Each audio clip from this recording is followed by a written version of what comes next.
What were we talking about right before that? The Priest tour. We're talking about Priest. Oh yeah, but like that one Epitaph tour, right? No, the last one. Their final. It was called the Epitaph tour, man. Yeah, we saw the last show in Mississippi. Yeah, that was at the amazing. Hard Rock Casino. Small place. And Halford even said, wow, this show, you know, this makes it fun again. And he's like, I didn't really mean to say that.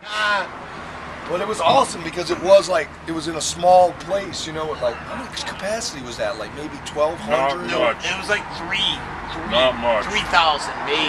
No, not No, With three. the balcony. With the No, balcony. I think it's like 1,500 or maybe. Compared to like where I saw him in Houston. Oh, well, yeah, that's an amphitheater. I mean, Let's just say this place is this small. Hard Rock Casino thing.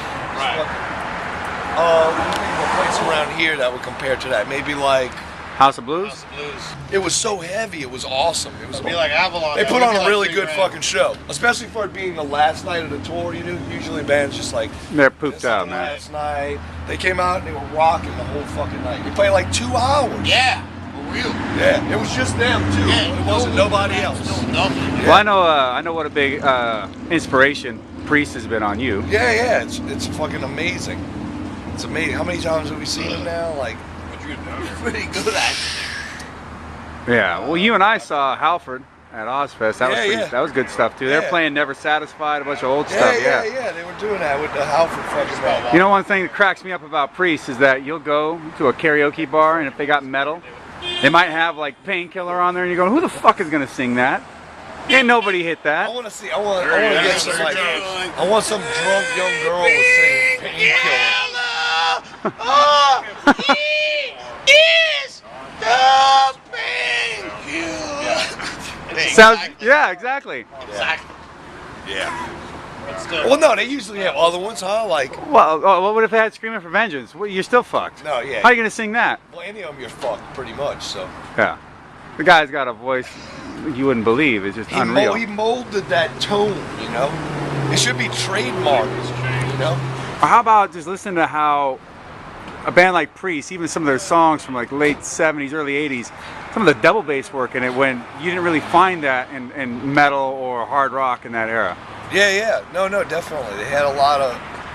You know what? It was about too. Like Priest like took that like rock and roll and made it into like metal, in a sense. You know. Mm-hmm. Where Sabbath took like blues and shit and turned it into like metal.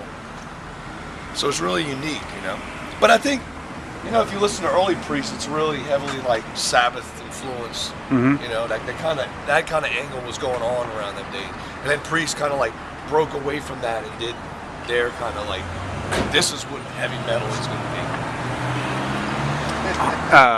Guitar harmony, solos, double bass. You know, the whole Yeah. blueprint for Yeah. heavy metal of an era. Definitely. This guy that I'm interviewing right now had a for real Realm of Chaos bolt thrower patch, which is now within my possession. Thank you very much. No problem, man. I just have to find the right jacket to sew that bitch onto. Yeah, we can sew it on this one right We here. could. You never know. Yeah. Are we talking about Alice? What you got there? No, we're You not bought talking that? about Alice. You bought that? I've been saving it. Aged meat. Not like me, aged meat. Aged. Snapping into a Slim Jim there. That's right, brother. What if you're just a lazy son of a bitch? I'd rather go do some curls or pull-ups. That's not being lazy, though. Okay, how about A lazy person doesn't go do curls and pull-ups and shit like that. I hate to break that to you. well, you know, Lazy last time person's like sitting in the chair going, I really need to go do some curls and pull-ups, but I'm staying here because the next episode of fucking Housewives of the OC is about to come on this bitch. you a big fan of that? No. No. Or just any of that shit. I don't watch hardly any TV really, man. This guy was actually lifting some weights on the last tour. Yeah. Do you remember this? Yeah. And you see what that got me now. You know what? At the end of the day, Sammy, as long as your arms look good under the lights, nobody gives a shit. It's very true. If you look bad as hell with one buffed out arm playing your guitar, you can get by with that. It's very true. How's that beat stick doing? I like it. You want to bite? No, I don't want to bite. Welcome back. You know what? I'm just curious when it comes to music outside of metal. I'm not just gonna say like what do you listen to, but where do you find that you find a similar vibe with any sort of artist or? You know what I like? I'm into like older Black Keys. You ever listen to them? Yeah, I'm I familiar. like they have that like it's not like heavy metal, but there's a heavy edge to it. Sure. And these dudes, you know, and you can feel that, especially in the earlier stuff, that it's written more like from the soul, you know, and they're just tearing it up. What do you think of like Clutch?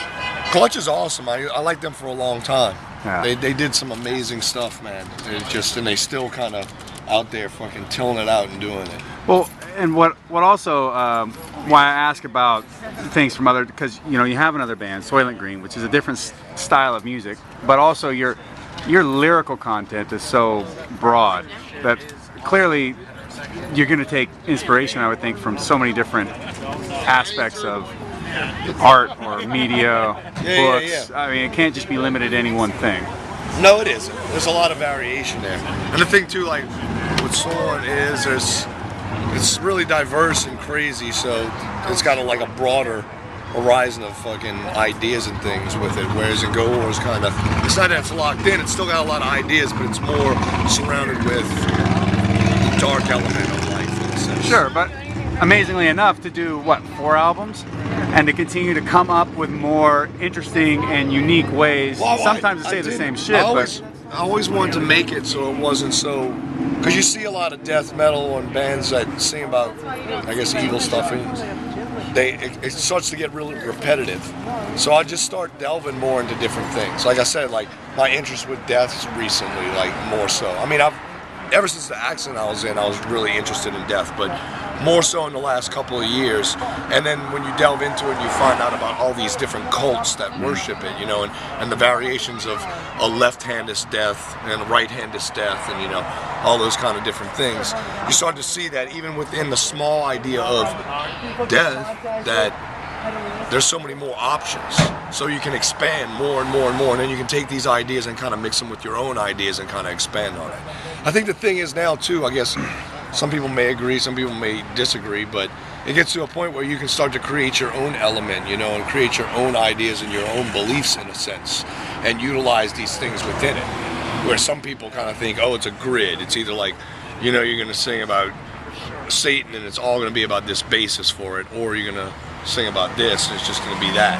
But I think we have that element where we can draw from so many different angles within dark ideas, dark literature, dark art, you know, things like that. Because I look at art even when I'm writing lyrics. Sometimes art inspires different ideas as well. Understandably so. You know, we've definitely brought the intelligence quotient back up into this interview, this whole whatever this thing has turned into.